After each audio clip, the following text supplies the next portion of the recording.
Dominion System. Automated Border Outpost 1D25, 1,893 light-years from Earth. June 12, 2176 AD. Ambassador Skarl entered his quarters and palmed the door shut before entering his credentials and locking it from any outside access, his vision blurring as his fingers fumbled to enter the proper codes. After receiving the confirmation beep, he hurried to the main section of the ambassadorial suite and uncinched his official robe, sighing in relief after the weight of the heavy Tilnath whale fur was no longer borne by his shoulders as it slipped off and crumpled onto the floor around his webbed feet. He felt so dehydrated, and his desire to enter the water became overwhelming, a sheer panic engulfing him as his shaking hands began to unpeel the skin suit away from his gaunt frame. He finally got it off and shivered uncontrollably as the dry air currents circulated around his now exposed skin and began wicking away what little moisture the skin suit had retained within them. It took considerable willpower and concentration to make himself move towards the tank, and his heart rate was dangerously tachycardic as he finally reached the lip of the large tank. He weakly shimmied over it and into the warm, brackish water, his permeable skin instinctively opening the pores to allow the precious life-saving fluids to rehydrate his desiccated body. It took a long time for his heart rate and physiological distress to normalize as his subdermal layers absorbed the nutrient-rich water and replenished his organs. Once he felt like he wasn't on the verge of dying anymore, he reluctantly exited the tank and put the skin suit back on before heading to the small personal vault and placing his moist palm on the scanner.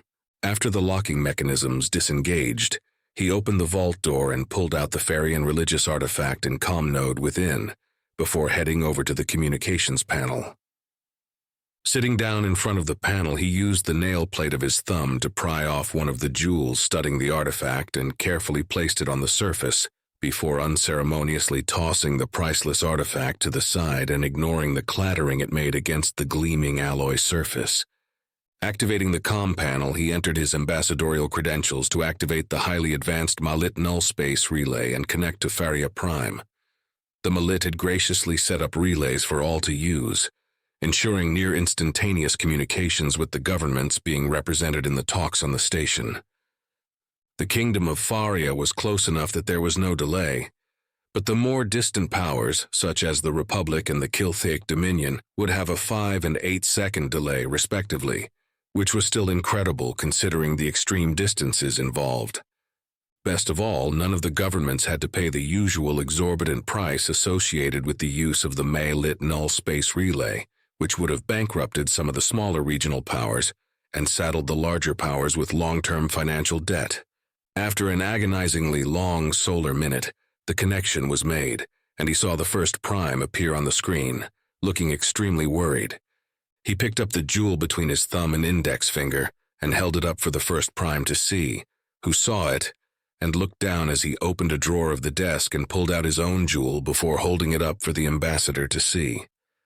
"First Prime, I wish to report on the progress of the alliance talks if now is a good time," he said as he squeezed the jewel with the appropriate amount of pressure to activate it. It began to glow, and the first Prime nodded before replying as he squeezed his own jewel. "Thank you for reporting in, Ambassador Skarl, and yes, now is a good time. I hope progress has been good on all fronts, and I hope the others appreciate the contributions of the Farian Kingdom to the defense of the quadrant." Both jewels now activated, the ambassador tapped on the comm node, and his pre-recorded voice emerged from it, the AI program within it replying for him with a perfect copy of his voice as he gingerly placed the jewel back on the surface and lightly tapped it. The jewel projected a small hollow screen with a keypad console underneath it, and he waited for the first prime to activate his own AI comm node and jewel keypad console before starting to type. The first prime's comm node and his own began to communicate with each other with pre-programmed responses from the embedded AIs, as the jewels connected to each other with an encrypted link that would not be detected by any that might be listening in. They did not have to worry about the Malit, since they were extremely rigorous with privacy protection of personal and government communications, but the others on the station may not be, and in the extremely unlikely chance of spying by the others, the jewels were a guarantee for secure communication. He finished typing and sent it over the channel for the first prime to see as the comm nodes continued to carry on with their conversation between them. Things are not going well. Most of the major powers here have already agreed to the framework of the alliance, and I think the others will fall in line as well, since none want to risk suffering economic collapse from the sanctions. It would not be in our best interests to reject the proposal at this time. The kingdom's economy cannot survive being sanctioned, and we will earn the animosity and enmity of all the others before the Balricon even arrive. The first prime read the text, and the look of worry turned into outright fear as he began to type out a response. After a few moments, the screen in front of the ambassador filled with words. "This is a disaster if what you are telling me is true. It is already difficult to do what we are trying to achieve without the king's knowledge, and the time of their arrival draws near. I do not think the masters would understand or care for our concerns about being isolated or going into an economic recession. Such considerations are beneath them. They will see our agreeing to the alliance proposal as a betrayal, even if it is false and opens unique advantages for exploitation and intelligence gathering. Our failure to successfully create an opposing bloc is all the reason they need to renege on their promises to spare us and allow us to live as one of the chosen. You must try harder to drive a wedge between the powers, or our species will join the others in the extermination efforts when the Balricon finally arrive to cleanse this quadrant."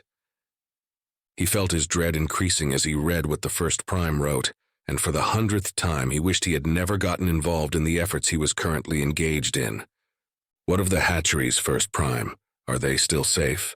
Have the agents agreed to disarm at least some of the viral bombs after we have proven our loyalty?" The first prime read his text and rapidly flicked his head up several times, clearly distressed by the question as he started typing a reply. "No, they are not safe. We lost another one 3 days ago. The security director tried to disable one of them and he failed. We lost the entire hatchery in southern sector 5B. All 26 million eggs and hatchlings died terribly within a solar day. So far, I have been able to prevent the truth from getting out, but that is not what concerns me. That traitor did it without my permission, and now they are all dead because of him. I received a message from one of the changed almost immediately afterwards, and it said if we attempted to do it again, it would trigger all the bombs and make sure we are the first the Balricon would conquer and feed on after they are finished with the insectoids. It also said they would not kill us first. They will keep the males alive to watch our females being used by the Balricon unendingly for their own lust, until they finally die from the abuse inflicted upon them. Only after the last female has perished from the abominations gratifying themselves would they then feed on the males, and they will ensure we are alive for as long as possible to feel every torment as they butcher us to fill their bellies. I had the director killed for his betrayal against the masters, and the others with him killed to prevent the truth from coming out. We have no choice but to obey the masters if we do not want to lose the rest of the hatcheries and have our females used by those beasts. We need to continue to show our loyalty and do as the masters want, or we will suffer unspeakably before being exterminated like the others." The ambassador flicked his own head upwards several times, barely able to handle the terrible things the first prime had just said. However, the first prime was lying when he said the director was a traitor. Both he and the first prime knew the director was going to try. He was a patriot who took his job very seriously, and they all hoped his attempt would be successful. During their last meeting on Faria Prime, the director used secret battle code with his fingers to tell them he was going to try to disable the threat. It was only known to a very few in the government, and the Changed would not be able to detect it since they were all civilians and would not suspect such a method of communication. It would seem like random, nervous tapping of the fingers to all others monitoring the meeting. And the director volunteered to try, despite knowing the first prime would have to have him killed if he failed. If he was successful, they would try to deactivate the others. If not, then they could pretend the director acted without their knowledge and hopefully convince the agent they were still loyal to the masters while they continued to try to figure out a way to save the hatcheries. The director was now dead. His mission was a failure, and now almost 30 million more eggs and hatchlings had been killed. The first prime was right. They had no choice but to do as they were told to protect the Farian species from the depravity and extinction they were being threatened with. His spirit was heavy with grief for his colleague's death, and he hated having to continue the charade for the benefit of the changed that were surely monitoring the conversation. For the masters we serve, I will increase my efforts here and continue trying to prevent the alliance from forming. What do you want me to do if I fail to do so, First Prime? The First Prime read the message and then looked up at him, a haunted expression in his eyes as he stared at the ambassador for a long time before finally looking down and typing. If you fail, you will execute the secondary plan. I do not ask you to do this lightly, Skarl. Our eggs were fused together and we hatched together. Do you remember how we used to swim and race against all the others and the female hatchlings we shared when they sought us out after we proved our fitness against all the other males? And when we lost our tails and grew our arms and legs, you helped me to make the transition to dry land. Do you remember, Skarl, when I was afraid to go beyond the tidal zone and you stayed with me? The arbiters were drawing near as they continued to winnow the cowardly like me from the hatchery. And you forced me to face my fear, lest you be culled as well because of your refusal to leave me in the tidal pool and go to dry land alone. You are my only true companion in this world, and I am terribly sorry for involving you in this. I had no choice. Only you do I truly trust. And now I wish you had left me in that tidal pool and spared yourself after all. You do not deserve this, but it is too late to take back what I have brought upon you. You will give the catalyst to the others of your staff and drink it yourself. Remember, you will have 43 solar minutes before the catalyst triggers. You must ensure you take out as many of the others as you can to guarantee maximum disruption. Please, Skarl, though none know it, we are all depending on you. I will protect your mates and your hatchlings as if they were my own. This I promise you. Do it for them, do it for the kingdom, and most of all, do it for the masters whom we serve with all our hearts. Skarl read the text 3 times, feeling the pain and regret of the First Prime in the words, and resenting his having to include the mention of serving the masters to keep up the facade of loyalty. He was touched deeply by what his friend had said. They had done everything together since they were hatchlings, and the First Prime had never forgotten that Skarl had stayed with him in the tidal pool during the day of transition. Because of this, Skarl's fate was forever intertwined with the First Prime's, and he greatly benefited from his friend's rise within the kingdom, achieving the vaunted position of ambassador mostly because of the First Prime's sponsorship. He looked back up at the First Prime and tilted his head to both sides, signifying his acceptance of the First Prime's ask. They simply stared at each other for a few moments as the 2 AIs of the comm nodes continued to talk to each other, their eyes saying the words they dared not speak or write. The First Prime typed quickly before reaching for the jewel and deactivating it after his message was sent. Thank you, Skarl. I will keep my promise to watch after your mates and hatchlings. Skarl read the short message and reached for his own jewel, pressing it and seeing it go dark as it deactivated. They both waited for the AI communication to reach a natural pause before turning off the comm nodes. Thank you, First Prime. I apologize, but I must conclude our conversation as I am tired and need to rest. I will report on the progress of the talks tomorrow after the session is ended. Understood, Ambassador. I look forward to the good news you will surely be informing me of afterwards, and the King is proud of your efforts to represent the Kingdom of Faria and assure the others of our willingness to contribute to the defense of the quadrant. They both shared another knowing look in the silence that followed before the First Prime ended the connection, the now black screen a perfect mirror of the darkness pervading Skarl's spirit. Getting out of the seat, Skarl walked over to the cooling unit and opened the door, seeing several sealed bottles of the various intoxicating spirits imbibed by the many species of the quadrant.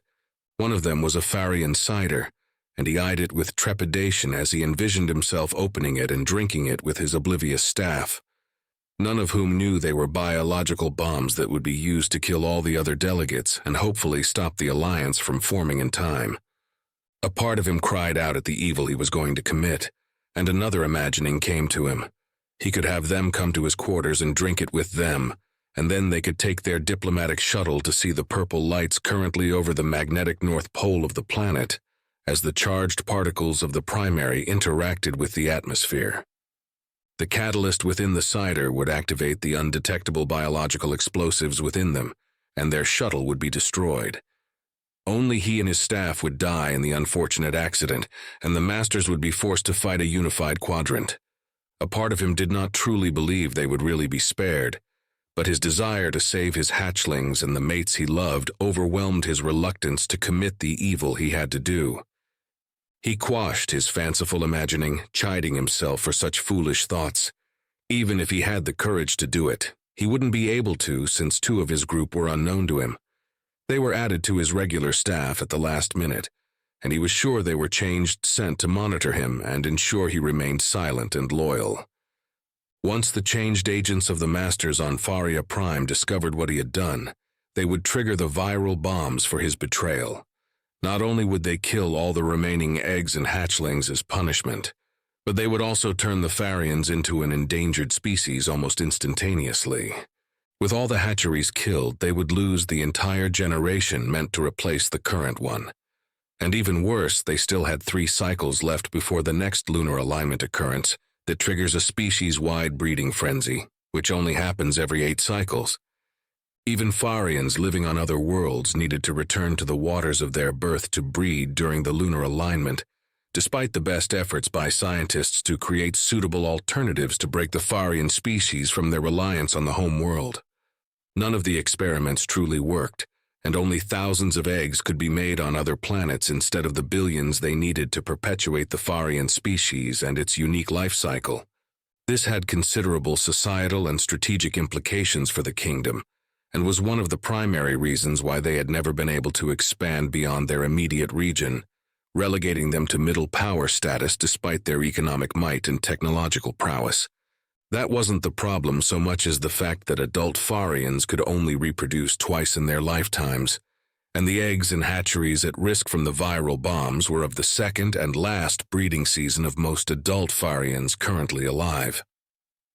It took 12 cycles to go from egg to mature hatchling, and they only had 2 breeding periods in the 20 cycles of life they had as adults after growing their arms and legs and going on to dry land. If the hatcheries were destroyed, they would be rendered vulnerable to extinction within a few cycles. They would go from billions to a mere few million as all the older adults died off, and most of the ancestral diversity would be lost, causing a genetic population bottleneck that would weaken them severely for generations, if they survived the war at all. He had no choice in the matter, and he would do whatever he needed to save the kingdom and ensure the survival of his species. He closed the door to the cooling unit and headed back towards the tank. The faces of all the delegates on the station flashed through his mind, and a wave of guilt pierced both of his stomachs, making him want to regurgitate. As he slid over the top of the tank and lowered himself into the warm water, he begged the Maker to save him from the terrible evil he had to perpetrate to save his species. He closed his eyes and submerged himself, a desperate prayer ringing in his spirit. Please, Maker, turn me into a rock and make it so I sink and drown. Spare me from this evil I do not want to do. I would rather spend eternity in the infernal desert than do this. Make me a rock, make me a rock, make me a rock. Faria Prime, Kepler 62, 989 light-years from Earth. Office of the First Prime, Kingdom of Faria. The First Prime stared at the black screen for what felt like an eternity, wishing he had never involved Skarl in the secret plot. This might be one of the last times he ever saw his lifelong companion again, and he hated that Skarl's face was filled with fear and worry.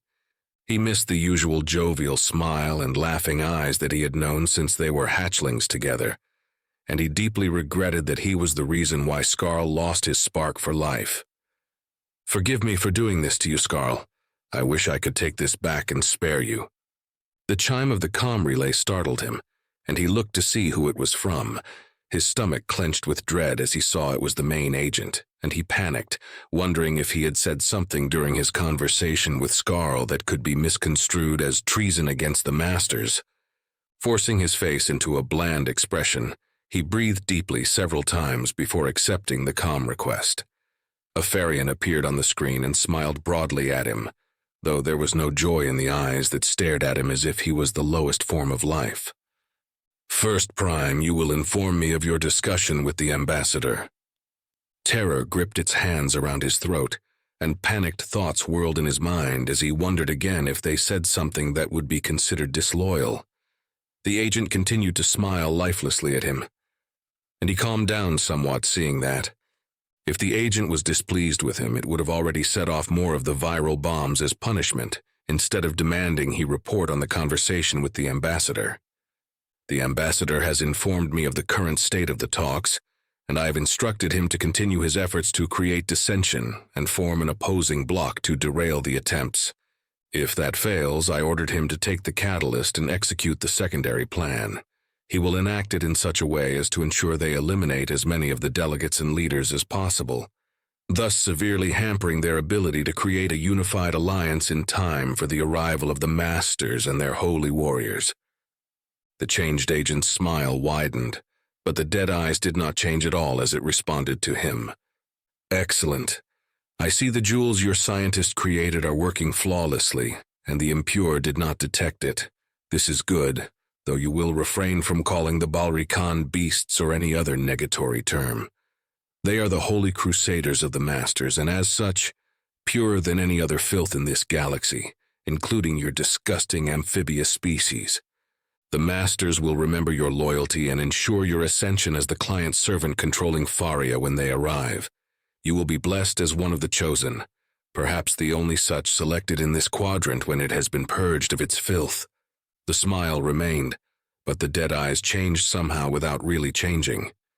Now they were filled with malice and a promise of suffering that froze his soul in terror as he belatedly picked up on the mention of him controlling Faria. What of the king he served? Forgive me, but I did not ask to control Faria for the Masters. I only agreed to participate if the king's life was spared, even if only as a symbol for us with no real power. Look into the memories of the life before, and you will know what I say is true. We need a king to remain a united species, or the old ways will return, and we will collapse into the endless strife that plagued our ancestors. I am sure the Masters would not like that and prefer that the Farians remain a united people to ensure we are better able to serve them properly as blessed chosen. A glint of anger and malevolence entered the dead eyes, and the agent's false smile turned into a snarl as it answered him in a menacing tone. There shall be no kings, potentates, or other titles of power allowed when the Masters claim what is rightfully theirs. There can only be one master, and we cannot trust any who would willingly serve two masters. Your king will be spared as a mercy to the chosen, but he will be a servant, and you will control your people for the Masters in his stead. The snarl was replaced with the disturbing smile that meant nothing, and it continued to speak, its eyes still glowing with promises of retribution and suffering if he failed. Fail the Masters, and they will ensure you remain alive to witness the end of your kind. You will be broken by the time we have finished, and they will keep you alive even after the last of your kind and the final witness to the power of the ones who are meant to rule the galaxy. Holding his hands out with palms up, he hoped the agent would remember it was a gesture of supplication and a sign of his acceptance of the Masters as the new gods of the Farians, before fearfully making a vow of obeisance and loyalty. I serve the Masters. I only wish to enact their will in this quadrant and ensure the survival of my people as one of the blessed chosen. We will do whatever is required to please the Masters and fulfill our end of the bargain. I am grateful we have been spared. The changed Farian's eyes reverted to the usual lifeless stare, and it spoke again, not caring to hide the arrogance and disgust in his voice. Excellent. Do not force me to seek information from you again. You will inform me immediately the next time you speak with the ambassador. I trust we will not have a repeat of the failed attempt to disable the viral bombs. If it happens again, it will mean you are also a betrayer, and I will set them all off. This is your last warning and your last chance to prove your loyalty to the Masters. The screen went dark, and the first Prime stared at the now black screen, his whole body starting to tremble from the fear response chemicals that had been flooding through him. If only he had known, he would have ordered the exploration ship to be reduced to its constituent atoms before allowing them to return to the kingdom. What should have been a happy event had turned into the worst thing to ever befall the Farian people, and his part in all of it crushed him heavily as he tried to do his best to prevent the calamitous fate in store for them if he failed. A long-ranged exploration vessel had been sent out over 2 cycles ago to search for new worlds to exploit and find markets for Farian goods beyond the quadrant, and the heavily damaged ship finally returned 4 solar months ago, limping into the system with destroyed null drives.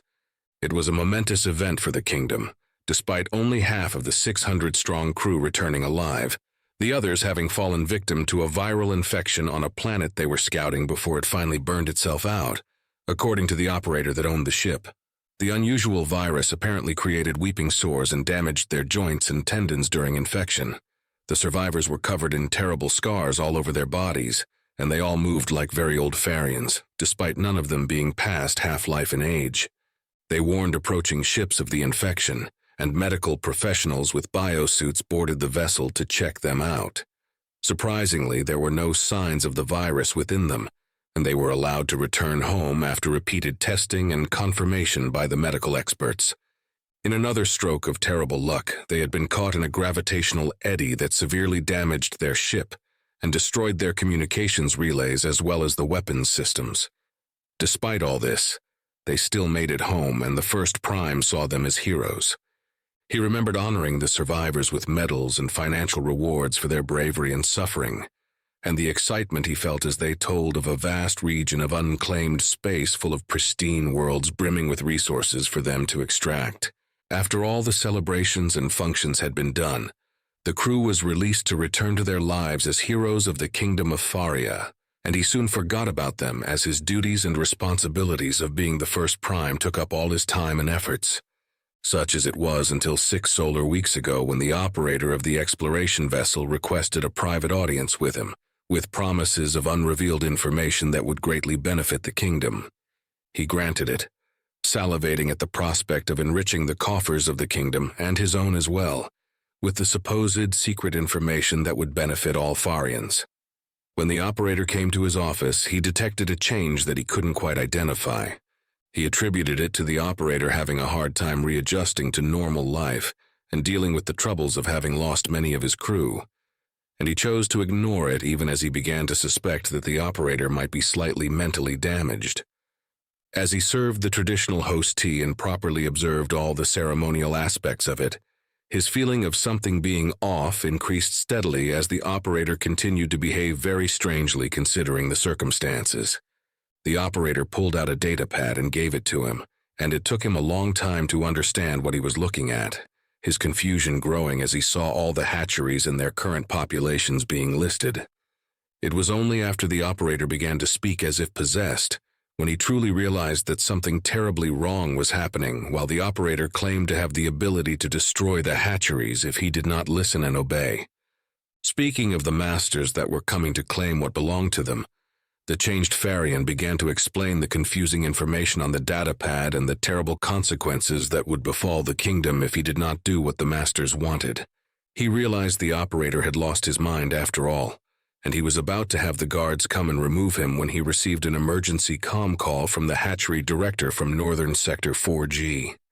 The distraught director was barely comprehensible as he wept with grief, but he was eventually able to glean the terrible news from the director and his equally devastated staff. All 47 million eggs and hatchlings had died suddenly from an unknown contagion, and they were instituting emergency quarantine procedures to prevent its spread.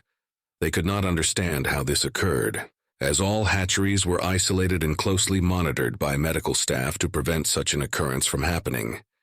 He himself regurgitated several times as the images and videos were sent to him, the millions of ruptured eggs and lifeless hatchlings floating on the surface too much for him to handle. All the while, the operator just sat there smiling as if nothing was amiss. He remembered staring at the changed operator, smiling its evil smile with the empty eyes as it commanded him to look at the datapad again, or another hatchery would be targeted and destroyed.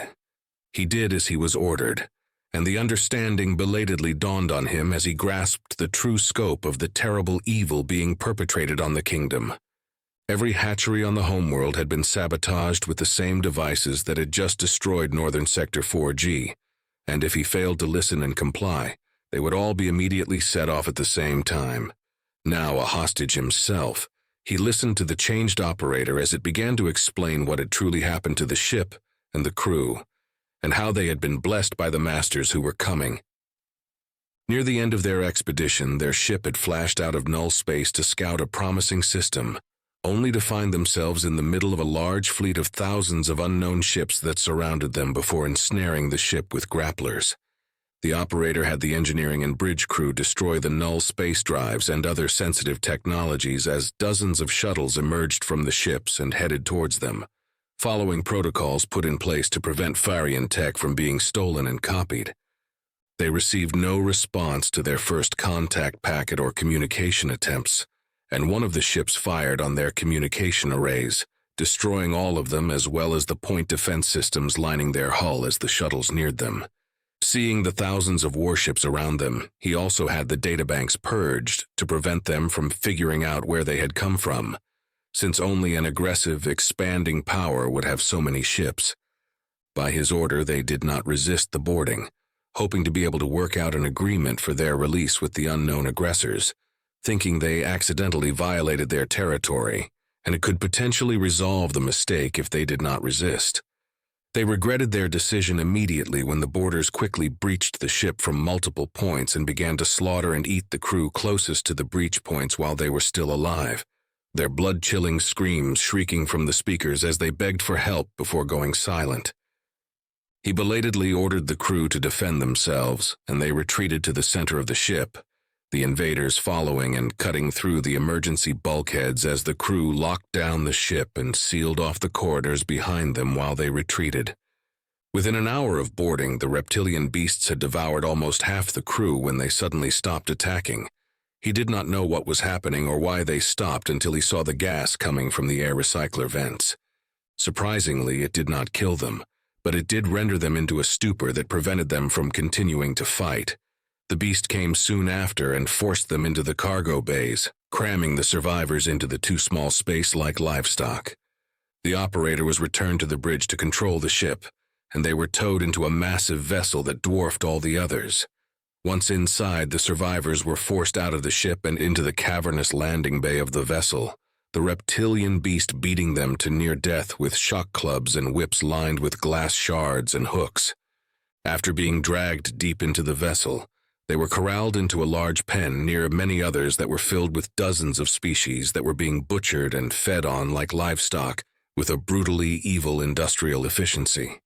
The Farians were not butchered and fed on. Instead, they suffered relentless torture, drugging, and unspeakable violations for many weeks. It was not this that broke them. It was hearing the screams and seeing the other species being butchered and fed on while still alive that truly broke their minds and spirits.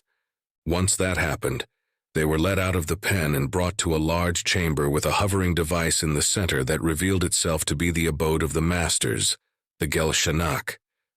One by one, they were brought to the device and pulled into a black vortex by biomechanical tentacles that tore the flesh from their bones as they were pulled in. None remembered what happened while they were in the presence of the masters, or for how long they were there. But when they were returned, they knew they were now the blessed of the masters whom they loved with all their hearts. They were no longer Farians. They were now instruments of the masters, and they were charged with the holy task of preparing the way for the eventual arrival of the masters to their region of space. They were gifted with holy devices and instructed to return to their own space and fulfill their mission for the masters. Their ship had been repaired while they were receiving the blessing of the masters, and their destroyed null drive was replaced with a modified version used by the Balrican. They were commanded to destroy it when they arrived in their own space to prevent the secrets of the masters from being discovered by the inferiors, and they were instructed on what they were to do to ensure their species would become one of the chosen. When they finally returned home, they reverted to their prior states and spoke the falsehoods as instructed by the masters, and when they were released to return to their former lives, they did so. Once sufficient time had passed, the operator returned to his ship to get his personal effects, along with the rest of the surviving crew. Among the personal effects were many curiosities they accrued during their long journey, as well as special gift blessings they received from their masters. Afterwards, the 300 agents separated to carry out their special missions, some of them releasing the blessings of the masters into the waters at locations near the hatcheries. The blessings were microbots capable of extracting resources from the environment and assembling themselves into larger constructs. Inside each microbot were multiple types of viruses created by the Masters for the sacred mission. And within 2 weeks of their release, every hatchery on the planet had dozens of viral bombs waiting to be activated. Others of the crews had more specialized missions, such as releasing self-aware programs within the planet-wide civilian and government networks, the undetected spying programs infiltrating every system, and keeping a careful watch on all aspects of the government, but especially the First Prime. Once he realized how hopeless the situation was, the agent of the Masters allowed him to gather up to 10 trusted conspirators to enact the plan to convert the Farians into the Chosen, including Skarl. The security director as well as 5 others had been killed, and now there were only 4 still alive, himself included. Once the agents discovered the invitation sent to the Kingdom of Faria by the other major powers to form an alliance against the Masters, they instructed the First Prime to sabotage the efforts by any means necessary, even sacrificing the ambassador and his staff to kill the others if need be. Now the river was nearing the sea, and the First Prime felt himself being borne away by currents beyond his ability to swim. He had no choice but to do as commanded, no way to call for help or to warn the others without the Changed finding out about his betrayal and killing all the eggs and hatchlings. And that was not the only hold they had over the Farians. The same insidious programs that spied on them also had infiltrated vital planetary systems, such as water, power, and the fisheries that comprised most of their diet. There were 3 times when he mildly displeased the agent by balking at something it wanted him to do, and it taught him very quickly to obey. The first time it had a water purification plant dump poison into the water supply of a small city, killing almost 500,000 Farians and severely sickening many more. The second time, it sabotaged the power system of the central region, blacking out power for over 5 days and causing severe unrest and tens of thousands of deaths. The third time, it sabotaged 12 fisheries and killed billions of the fish and squid they eat, causing severe food shortages and inciting large-scale riots that almost collapsed governmental control over several critical regions before the army was forced to brutally suppress it. He quickly learned his lesson and fully cooperated after that. They were always watching him closely, and he felt so alone and impotent, unable to do anything but what the Changed wanted of him. If only he could get a message out to the other powers and warn them, but he could not. All the communications were being spied on and controlled by the infernal programs of the Masters, and everything he said, wrote, or typed was closely monitored as well. Only his thoughts were truly his, and he got up out of the seat and headed over to his workstation. The kingdom still needed him, and he would still watch over them as well as he could. His job was to lead and protect them for the king, and that is what he would do, for as long as he was able to or until the Masters decided he was no longer needed.